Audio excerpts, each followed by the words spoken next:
বাংলাদেশে ছাত্র জনতা ফ্যাসিস্ট হাসিনা সরকারকে উৎখাতের জন্য একটা অভ্যুত্থানের মধ্য দিয়ে অর্জন করেছে এবং সেই সফলতা অর্জন করেছে।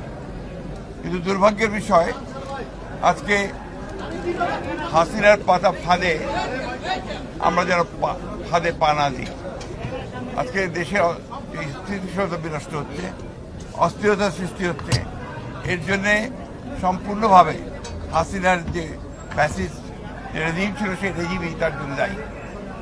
আজকে আমাদেরকে অত্যন্ত সাবধানতার সঙ্গে পা ফেলতে হবে। এই যে সফলতাকে আমাদেরকে সফল করতে হলে আমাদেরকে অত্যন্ত ধীরে ধীরে এগোতে হবে। একটা অন্ধকারকে দূর করতে হয়, একটা অন্ধকারকে দূর করা যায় না, তাকে আলো দিয়ে দূর করতে হয়। সেই আলো বর্তিকা জ্বালিয়ে আমাদেরকে সামনের দিকে যেতে হবে। আমরা সংশ্লিষ্ট সকলের কাছে আহ্বান জানাতে চাই, সবাই একযোগে ঐক্যবদ্ধ হয়ে এই দেশের স্বাধীনতা সার্বভৌমত্ব রক্ষা করার জন্য, স্থিরতা রক্ষার জন্য, ফ্যাসিস্টদের বিরুদ্ধে গণতন্ত্রকে প্রতিষ্ঠা করবার জন্য তাদের কাজ অব্যাহত রাখবে। গ্রাম প্রশাসনের সঙ্গে আপনাদের যে প্রোগ্রাম তার দরকার নেই কথা বলার।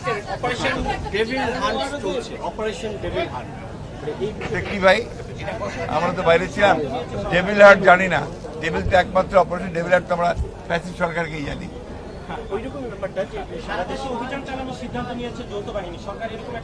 এতদিনের পরে এতদিনের একটা বোধোদয় হয়েছে, সেই জন্য ধন্যবাদ জানাচ্ছি।